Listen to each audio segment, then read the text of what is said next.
Bueno, hoy voy a estar analizando la canción que se llama Glorioso Intercambio.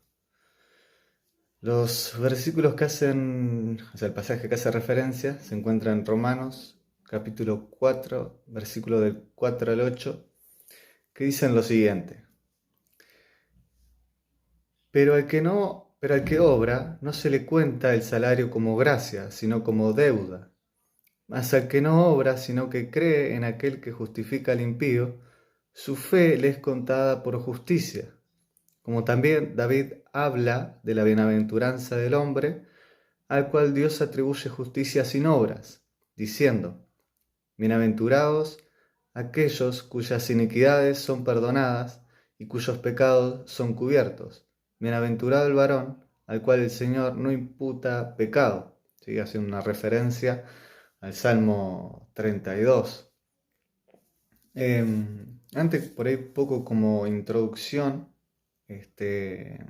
a- al breve análisis que voy a hacer de la canción, quería hablar un poco sobre este, lo que es, digamos, la doctrina de la justificación. ¿Por qué esto del intercambio, sustitución? Eh, para que cuando la cantemos sea entendiendo, ¿sí? Este glorioso intercambio que nos dice la canción, porque se puede hablar de la crucifixión de Cristo, pero sin entenderla. Sabemos que existe un cristianismo nominal, que, o sea, son personas, ¿sí?, que dicen ser cristianas, van a la iglesia y demás, pero su corazón no fue transformado, no han nacido de nuevo, como nos explica en el capítulo 3 del Evangelio de Juan, ¿sí? Jesús, que habla del nuevo nacimiento. Y para esa persona esta canción no va a tener mucho sentido, porque probablemente siga pensando que puede ser salvo por las obras que ella hace, siga creyendo que porque una vez hizo la oración del pecador y creyó, es salvo. Obviamente una persona puede hacer una oración, sí, pero va a ser salva a pesar de esa oración que haga. Eh, y porque eso de la oración también es una obra. Y muchas personas por ahí se jactan de ello y por ende Cristo no es tan glorioso para ellos. Porque todavía creen que hay algo bueno en ellos y por eso Dios los ha salvado. Para algunos la cruz es solamente una muestra de valentía por parte de Jesús. Otros pueden decir o sentir lástima, digamos, por Cristo, por cómo Él fue crucificado, azotado, y ven a los romanos y a los que estaban allí colgando a Jesús y burlándose de Él como peores que ellos, pero no entienden la cruz, el sacrificio de Cristo. No se ven a sí mismos como lo que realmente somos, grandes pecadores, pecadores en potencia, este, depravados de pies a cabeza, injustos, necios, mentirosos, fornicarios, perversos, llenos de envidia, homicidios, engañadores, estafadores, murmuradores, aborrecedores de Dios, injuriosos, soberbios, altivos, inventores de males, desobedientes a los padres, desleales, sin misericordia, ingratos, adúlteros, borrachos, blasfemos, idólatras, ladrones, ávaros, llenos de maldad. Quizás no engañaste a tu cónyuge de manera física, digamos, pero mirando a otra mujer, lo hiciste en tus pensamientos. O si sos mujer, ver a algún hombre, lo hiciste en tus pensamientos. Quizás tampoco nunca mataste a alguien literalmente, capaz que nunca nadie, no tocaste a nadie ni siquiera con un dedo de la mano, pero en tus pensamientos odiaste a esa persona y lo mataste en tus pensamientos. Pecamos con nuestros pensamientos y también vamos a dar cuentas a Dios sobre ello. Jesús habló con respecto a eso en Mateo. Eh, y de nada sirve, ¿sí?, la moral para ser salvos. Te vas a ir al infierno con todo y tu moral. Eh, Ahora una pregunta hago. ¿Acaso ves a otra persona como más injusta que vos?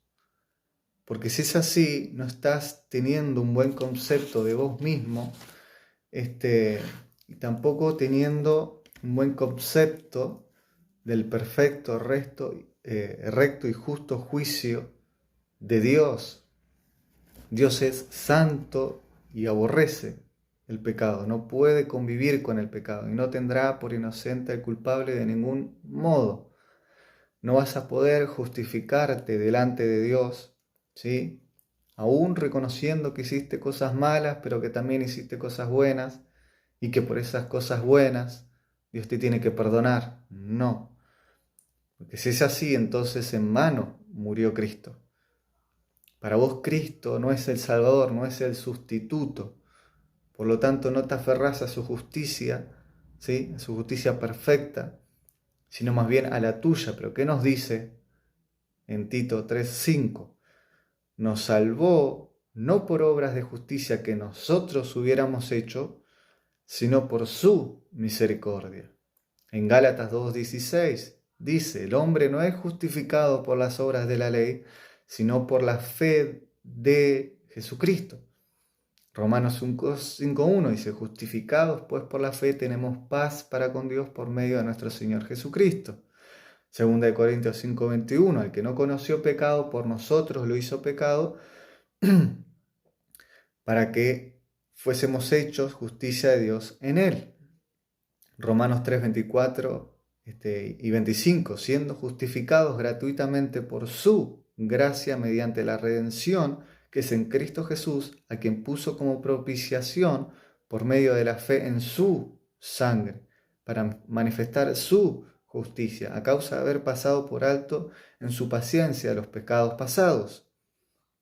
Efesios 2, versículos 8 y 9, porque por gracia sois salvos por medio de la fe, y esto no de vosotros, pues es don de Dios, no por obras, para que nadie se gloríe. ¿Sí? No alcanza saber que Dios existe. Los demonios también creen, dice la Escritura, y tiemblan. Y sin embargo los demonios están condenados. Tampoco alcanza con creer que Jesús fue un mártir en la cruz. Muchos murieron incluso por su propia nación y sin embargo eso no los convierte en un salvador del alma. Tampoco alcanza con creer que Jesús fue un gran maestro y que hacía grandes milagros. Vemos en los evangelios que nos relatan que muchas personas lo seguían a Cristo por estas cosas y sin embargo cuando Él fue a la cruz lo dejaron solo. Efesios 5:2. Cristo nos amó y se entregó a sí mismo por nosotros. Tito 2:14, quien se dio a sí mismo por nosotros para redimirnos de toda iniquidad. Primera de Pedro 2:21, porque también Cristo padeció por nosotros. Primera de Juan 3:16, en esto hemos conocido el amor, en que Él puso su vida por nosotros. ¿Ven? Por nosotros, por nosotros, por nosotros. ¿Sí? Habla de esa sustitución. Para entender por qué Cristo padeció injustamente en la cruz, hay que reconocer que nosotros somos culpables delante de Dios y entender que su justicia requiere que el pecador reciba el máximo castigo, que es la muerte. Dios no salva al pecador dejando su justicia de lado. En Génesis Dios le dijo a Adán, desobedéceme y morirás, ¿sí? Y Dios no puede contradecirse. Por eso la única manera de que Dios declara a un pecador inocente es que alguien, en este caso Cristo, el perfecto Hijo de Dios, muera en su lugar. Ahora vamos a ir un poco a la canción, ¿sí? Ya entendiendo un poco, espero que se haya entendido bien esto de la sustitución, ¿sí? Dice la canción Glorioso Intercambio. ¿Cómo puede ser que el bueno y justo se hizo hombre y fuera a morir por el más vil pecador? Dice el bueno y justo, ¿sí? Ser bueno significa ser perfecto en pensamiento, palabra y obra. Es por eso que nos relata en Lucas, ¿sí? Que un joven rico se le acerca a Jesús y le pregunta, maestro bueno, ¿qué tengo que hacer para heredar la vida eterna? A lo que Jesús primero le responde, ¿por qué me llamas bueno? No hay ninguno bueno, solo Dios, le dice. Es por eso que Jesús, el Dios hombre, es bueno y justo. No hay pecado en él. Se hizo semejante a nosotros, ¿sí? Pero él no pecó. Sigue diciendo la canción. ¿Cómo siendo yo su enemigo, el sufrimiento en mi lugar tomó en aquella cruz? ¿Sí? Y después en el precoro dice, y cargó mi maldad sobre él.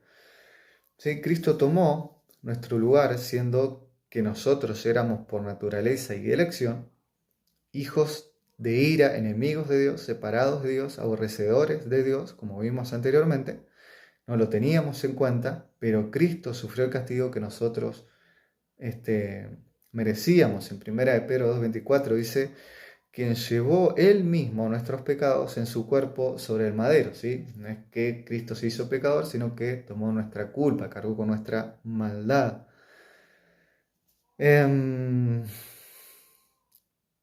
Sigue diciendo en el precoro, ¿sí? Su rectitud por la fe mía es, y en el coro dice, aleluya, glorioso intercambio.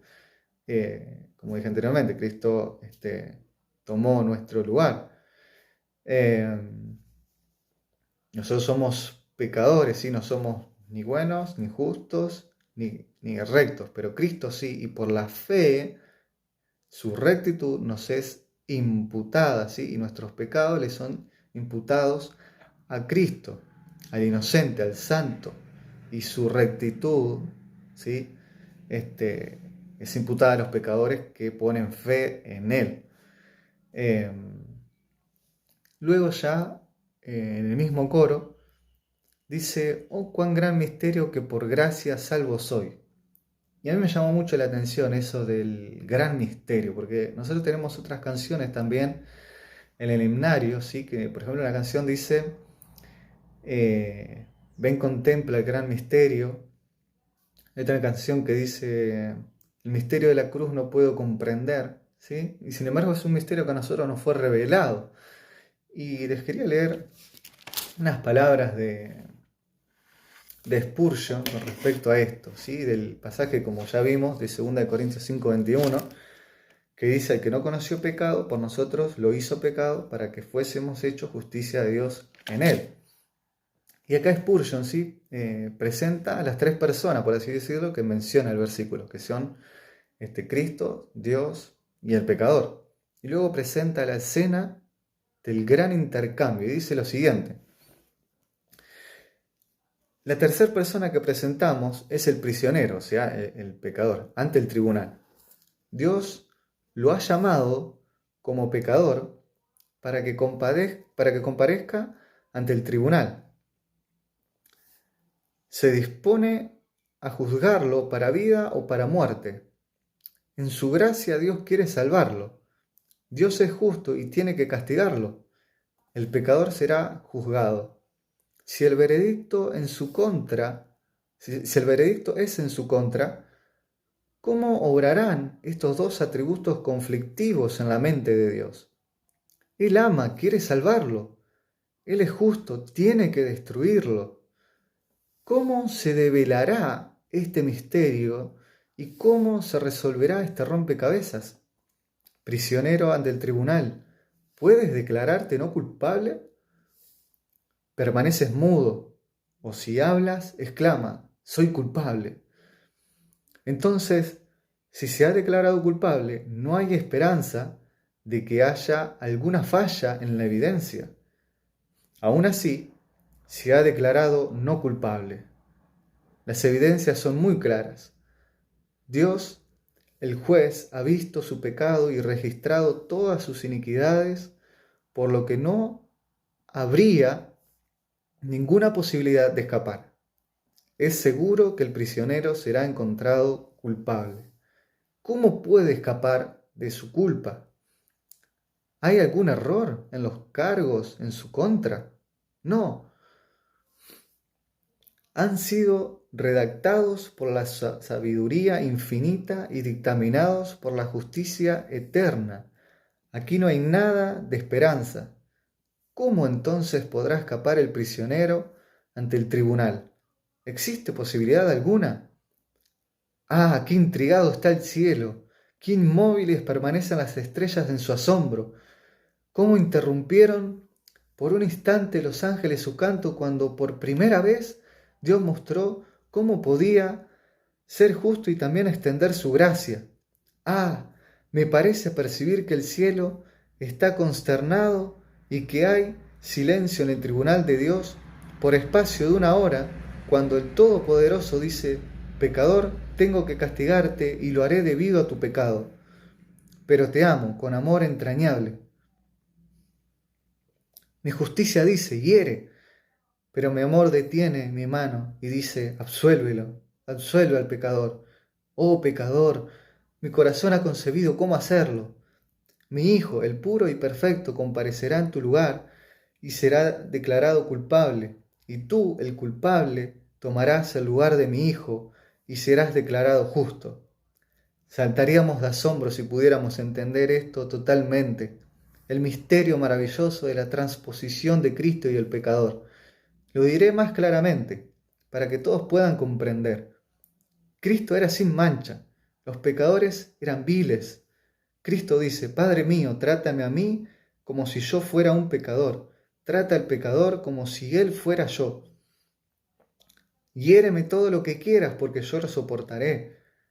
De este modo el corazón de tu amor podrá desbordarse de gracia, y no obstante tu justicia será perfecta, porque el pecador ahora ya no es pecador, ahora ocupa el lugar de Cristo, y vestido con las vestiduras del Salvador es aceptado. Sigue diciendo Spurgeon: ¿dirán ustedes que un intercambio como este es injusto?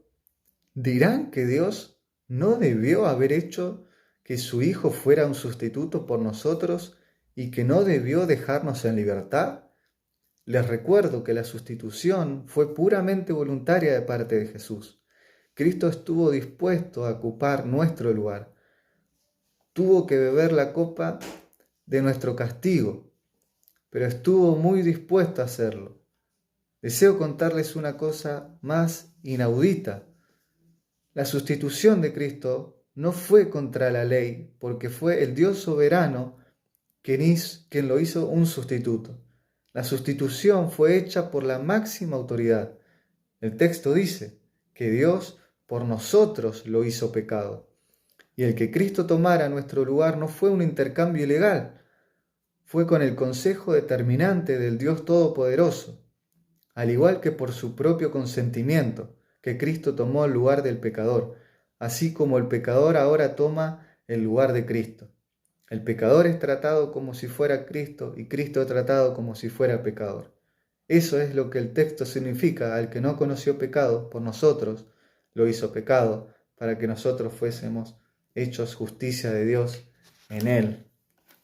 Es una maravilla, es una maravilla. Esto de el gran misterio, ¿sí? Algo que no terminamos de comprender, a pesar de que nos ha sido revelado. Continúa la canción: aleluya, gloria sea a Cristo por su sacrificio, declarado justo soy en él. Sí, es por su sacrificio que somos declarados justos delante de Dios. Sigue también diciendo la canción: ¿cómo es posible que en Jesús, como a su Hijo, Él me recibió y su nombre llevo hoy? Su perfecta vida de obediencia al Padre, al yo creer, Él me otorgó y perdón me dio. ¿Sí? Y termina después del precoro: declarado justo soy en Él. ¿Sí? Al ser declarados justos por Cristo, su rectitud, como dijimos recién, nos es imputada y Dios nos recibe como hijos. ¿Sí? La Escritura también habla de una adopción, ¿sí? Por Cristo y en Cristo, ¿sí? Espero que a raíz de todo lo que leímos y de las palabras de Spurgeon y demás, que podamos cantar con gozo a nuestro gran Salvador, que es Cristo, ¿no? Y su glorioso intercambio, que podamos entender con un poco más de profundidad esto de de la sustitución, seguir meditando en este glorioso intercambio que Cristo hizo, siendo que lo depravado que éramos, ¿sí? Como también lo vemos en las doctrinas de la gracia, la depravación total del hombre. Sin embargo, a pesar de eso, Dios nos salvó, nos amó.